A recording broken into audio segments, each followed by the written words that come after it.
right. So today on the Entire Life Summit, I have my good friend, Adam Gilad, who I've gotten to know over the course of the last few years.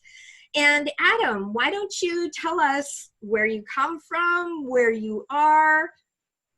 I wish I came from outer space like you. I love your background. I feel like you're in the set of Star Trek. These are real. These are actually real books. I mean, there should be a Zoom background so people can feel like they have books. So who am I? Where am I from? What have I done? Holy moly. Okay.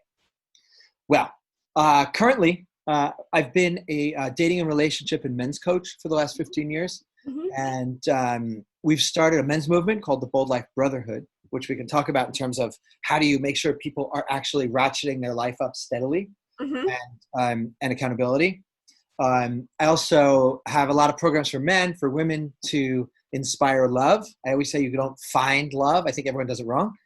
I think you don't find love like coins under your couch cushion. You actually inspire it in the other person by living an inspired life yourself. And big surprise here, gaining skills, like gaining actual relationship skills for deep listening, validation, mutual validation, conflict resolution. There are skills and people don't get them. They go into a relationship and just hope for the best. If people did business like that, they'd end up having businesses like Donald Trump and going bankrupt every 3 years. So how did I get here? Strange long trip.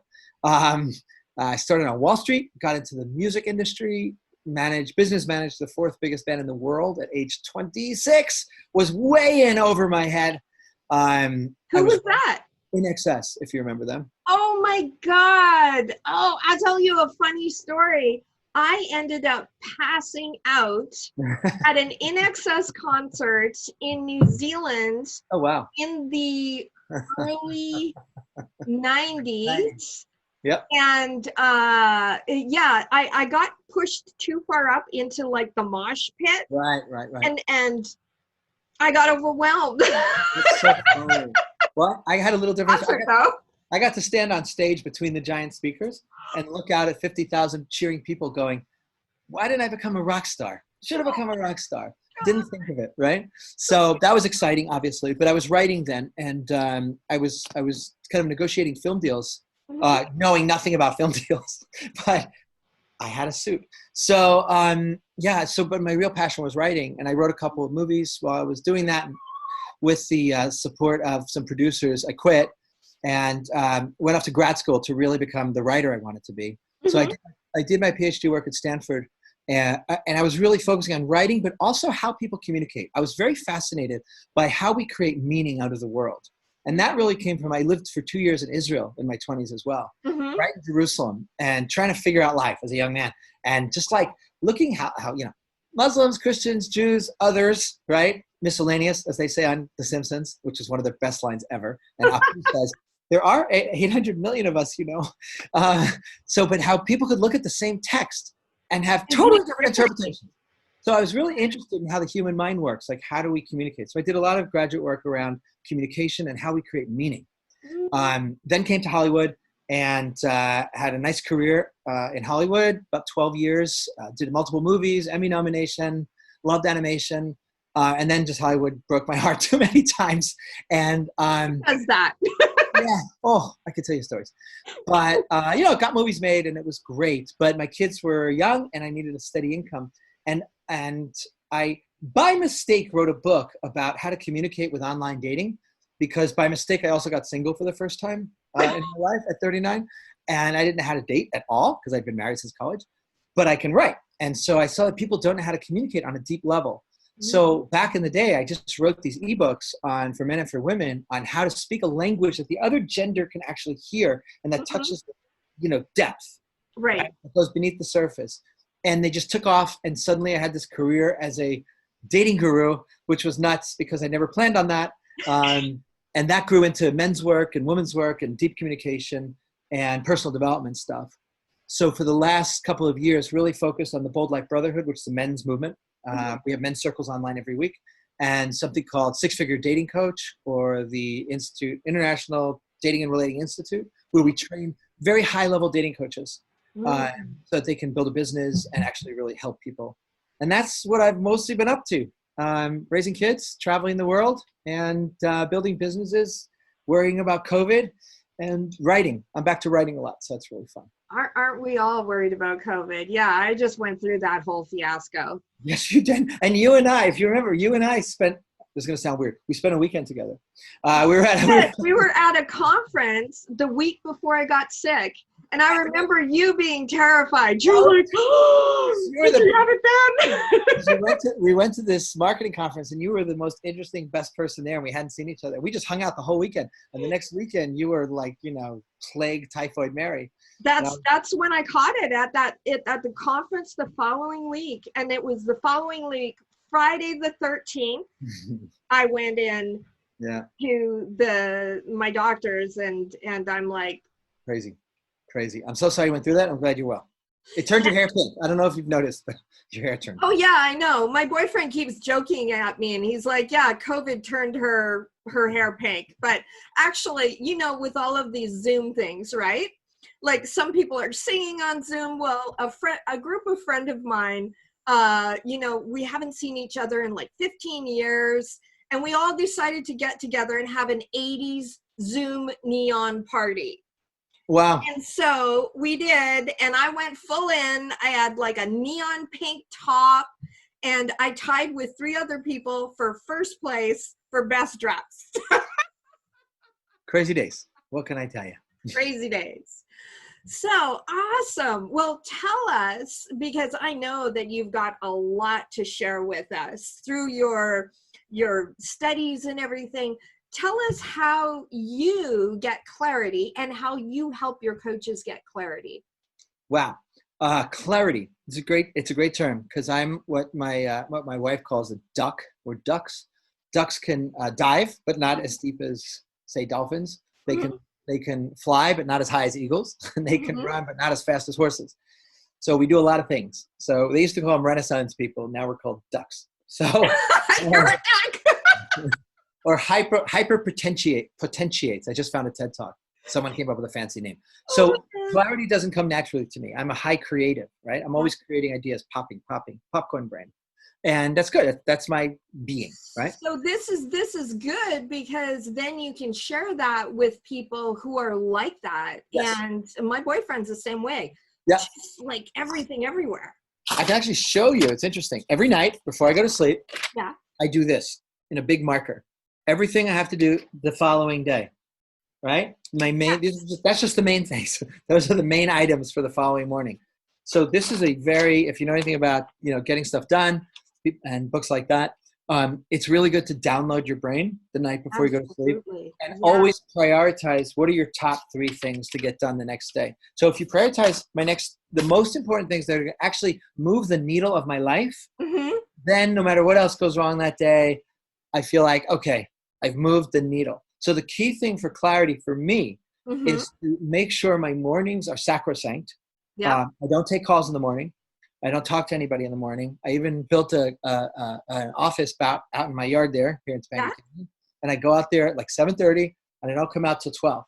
And I get my big stuff done.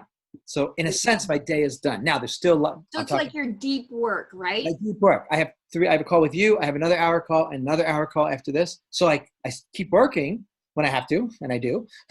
But the big items that move my needle forward, that's for morning. That's my clarity. That's the most important thing. What I don't organize well for yet is the creative fun time, because that keeps getting pushed to the end of the day. And then we either want to go for a walk or we write, but to move the needle, I'm clear that given the situation of the world and my businesses and the responsibility I have to my leaders, that I have to get those things done in the morning.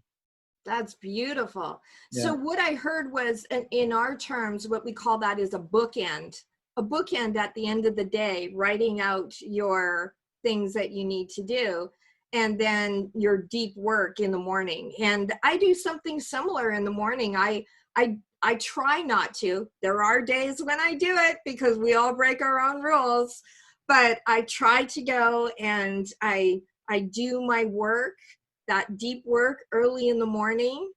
And then I go to my tread desk. Good for you. I'm trying to do 10,000 steps a day, get on my tread desk. Then I come over here to my studio desk, and here I am. Nice. That's good. That's important too. And I'll say something, vulnerable about, because we're talking during the time of COVID. Absolutely. A lot of times I wake up in the morning and it's like, oh, what's going on today? Right? Or like there's a heaviness and an anxiety. And I found that what I do the night before is I put my running shoes outside the front door, got my running clothes, and I will get up. And if I go running, right, I feel so much better. Yeah. All the anxiety goes away. Energy, hormones, all that good stuff. It immediately puts you in a good mood. Another trick, which people can use for more instant good news, by the way, I do this in some of my workshops, is if you jump up and down 10 times yelling the word bouncy, bouncy, bouncy, you're guaranteed to be in a good mood. I promise you, you can't come out of that. You really do it. Bouncy, bouncy, bouncy. You cannot come out of that in a bad mood. So if you notice me jumping up and down here, I'm sitting on one of those yoga balls. We're both sitting on yoga balls. Exactly. Bouncing. That's good. No, it's really good. That's good for so many things besides. Oh, yeah. It's great for your thighs if you move, and it's just your core. You're having sex if you want. Do your kegels. Yeah, you can do kegels. So same. I have those, but this is the thing. So many people forget they're actually living in bodies, and you've got the body rules. So you've got the physiology. The physiology really a lot of times affects our mind. Yeah. Right? Oh, of course, always does. It always does. Running releases your happy hormones. Humans were not built to sit behind desks. Humans were built to run really long distances after deer, or whatever they could catch. So that's what we're built for. So when we do that, we're actually happy. That is great. That's great. And now I know I'm going to ask you about power now. And I know that you have a really unique view on willpower. Tell me about that. Well, I don't know if it's unique. I didn't make it up. I have a very strong will, right? I always have. And I've been able to press through all kinds of strange obstacles, difficulties, and create kind of the life I always wanted to create since I was a little kid.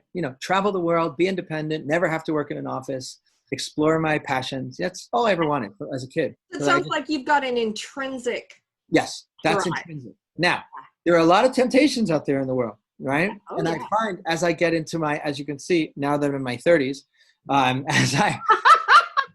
find in recent years, that drive is definitely diminished, that there's a lot of other things I want to do, like sip Cabernet and walk on the beach, do all the things they do in dating commercials. So for power, for finding my inner power, I find that fear is a wonderful driver. Right? Yeah. So, got to keep things going. Yeah.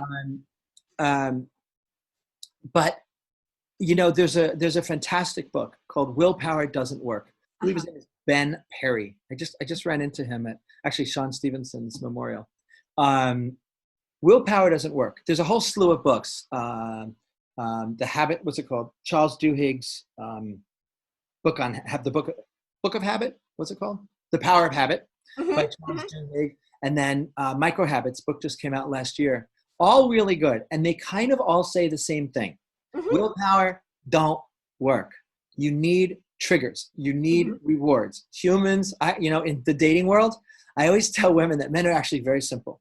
I say that we are Pavlov's gender, right? We are so easily conditioned. If you just reward us, we'll do what you want. I promise. Don't yell. Don't yell. Make us feel good physically and reward us, and we'll be your depending how you look at it, your white knight or your slave. Either way, we're there for you. And so men, particularly around women, really are very conditionable. They respond to praise. They don't really respond very well to challenge from women. We talk about all this so serious. No, not at all. I noticed that for sure. Yeah, sure. And I'm not saying it's right or wrong. I'm just saying generally this is what's going on. And there's a great comedian, Owen Benjamin, who talks about, his wife figured it out. And she'll say, who's really good at taking out the garbage? Who's good at taking out the garbage? Well, you're so good at taking out the garbage. He goes, me? I am? Really? Oh, I'll take out the garbage. Instead of, hey, how come you haven't taken out the garbage, right? So totally. Reward works and triggers work. And so Charles Duhigg in his book, The Power of Habit, talks about 3 steps to make sure you can inculcate new habits. And the first step is make sure you have triggers. So my trigger, this is a trigger, right? That's a trigger. Second trigger, have my running shoes out. So it's there. I see it. The example he gives, everybody wants to floss their teeth. Few people do because it's in the way. So you take out that bowl of flossers and you put it in the middle of the sleep. Right. At night before you go to sleep. It's right there. Right there. And then you do it. So that's how, monkey see, monkey do. So we're very Pavlovian. We really do respond. We're conditioned response. And so you better work with what we actually are rather than what we think we are, which is like, brilliant souls and creators. Yeah, we have that too. But we respond to triggers. And then on the other side, you've got to have rewards. So little rewards really help. Big rewards, even better. Yeah. And Perry's book on Willpower Doesn't Work talks about creating the environment. Like your whole environment needs to support your goals. Yep. So that's getting rid of distractions, right? Especially, clean workspace, getting rid of all those, I would never have a television in the bedroom, right? No. Although now, of course, sometimes we'll watch, on the computer. But we try to keep that out. We all break our own rules, right?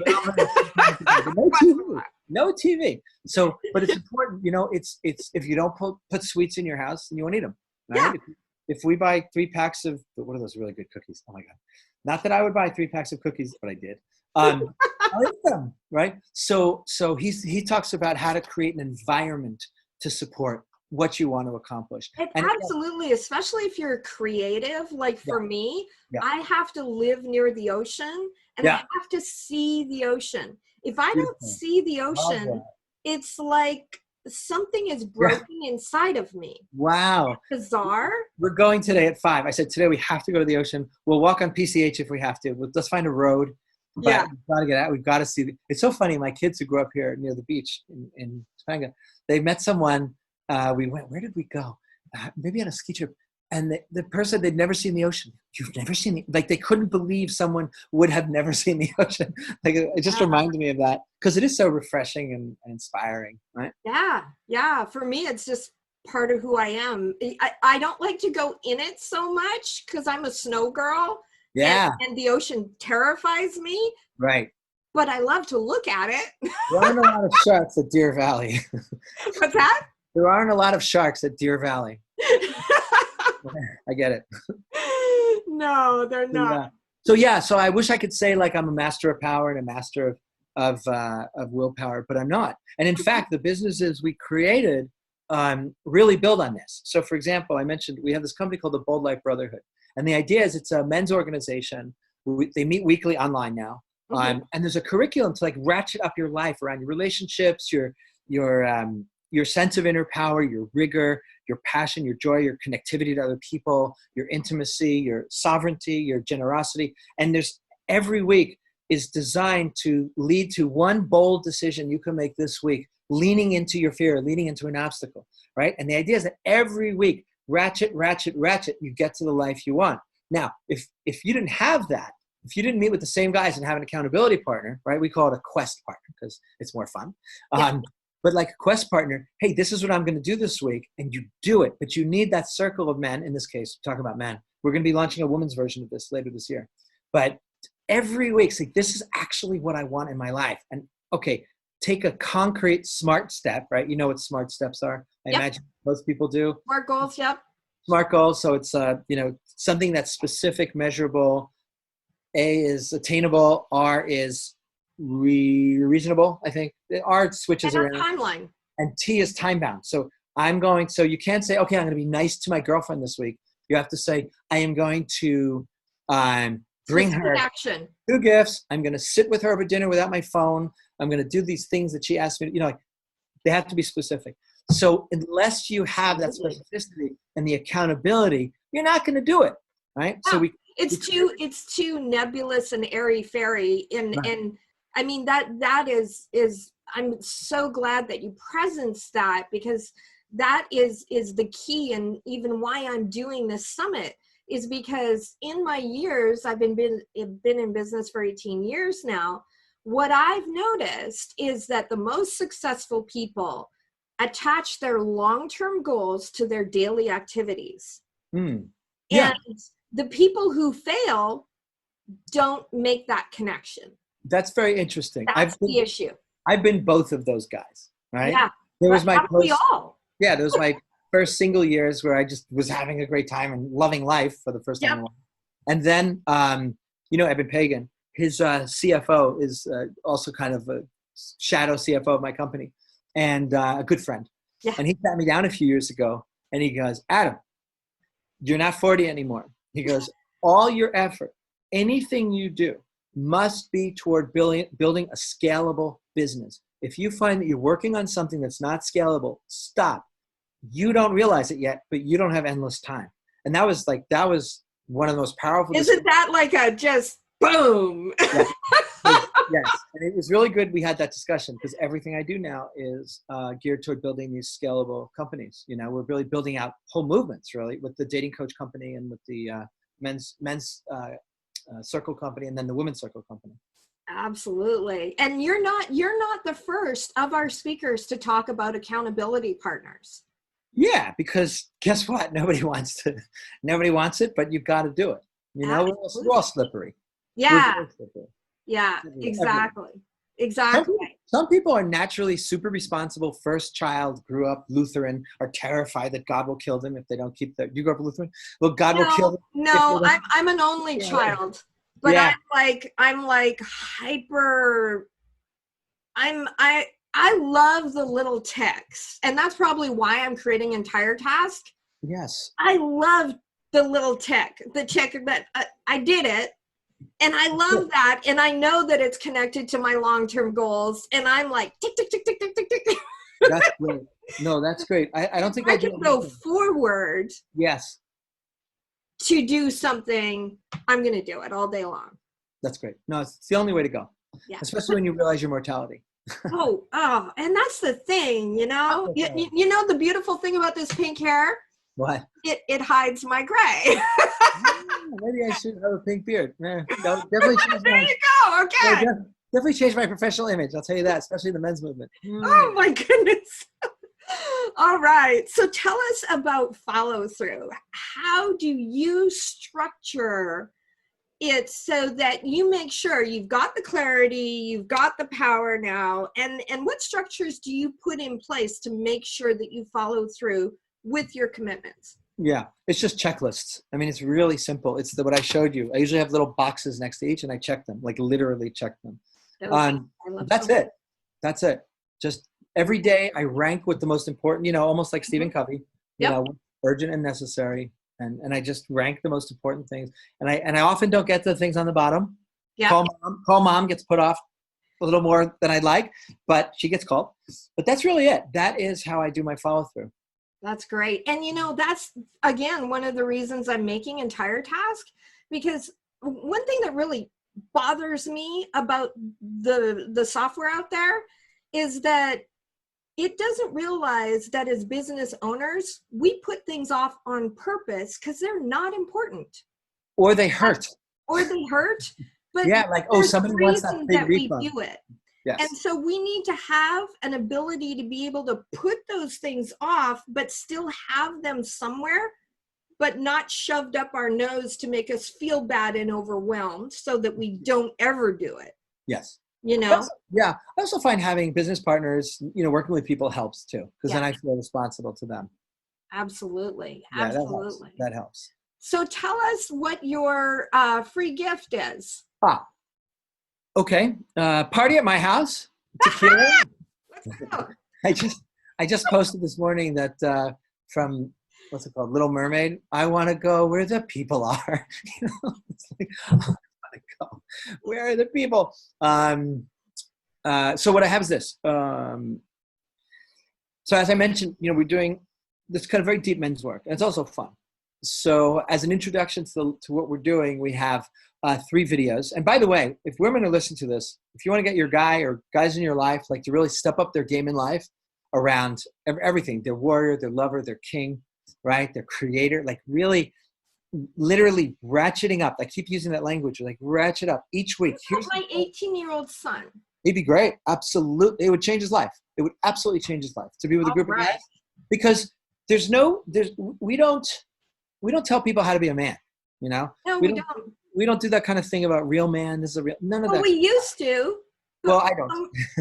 In Canada, we had that more. Yeah. But I Well, don't people see still that. do it. People still do it, but they do it based on their own microculture. You Yeah, know, what someone in Texas thinks is a real man is not what someone on the Upper West Side thinks is a real man.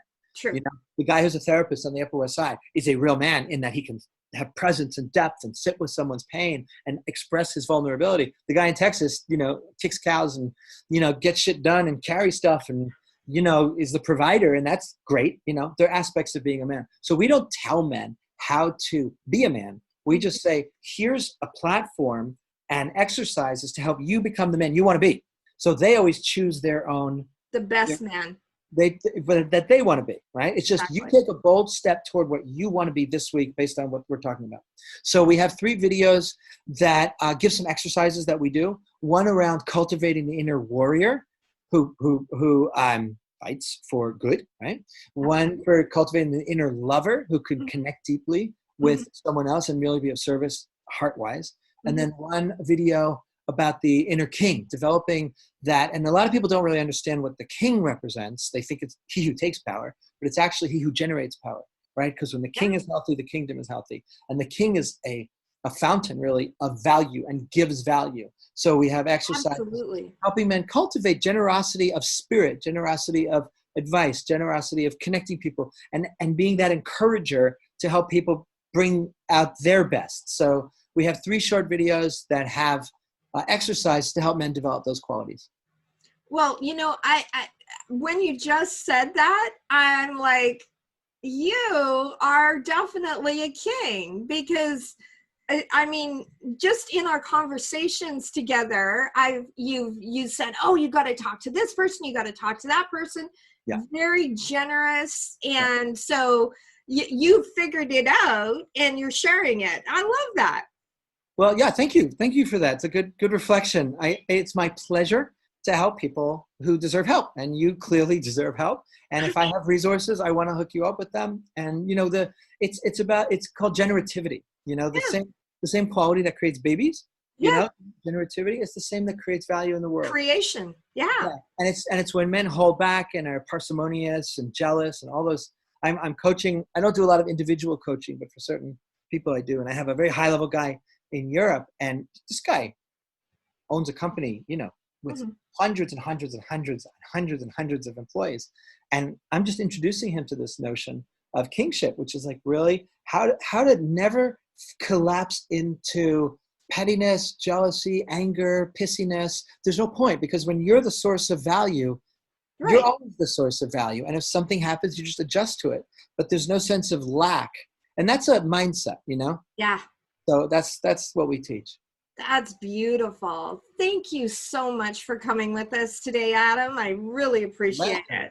Just seeing your pink hair was worth coming just for that. And your crazy Star Trek background. I know. It had to be futuristic, right? Absolutely. It's a new tool. It had to be. By the way, if anyone wants to reach, you can reach me. You'll send the information. And absolutely, yep. Really a pleasure. And I can't wait to see the app. I want to get my fingers on it. I know. I'm behind schedule. I lost a month when I had coronavirus. Of course. So I'm behind schedule, but I didn't want to hold off the summit itself. I really wanted this to go forward. So we're figuring stuff out in the middle of it all. But you know, that's what you do, right? Is you have something happen, and then you have a response. Right. And you know, you think about the response to what happened, and hopefully you make the right choices and you move forward. All there is every day. Awesome. Thank you so much. My absolute pleasure. Bye, everybody. Thank you. Bye.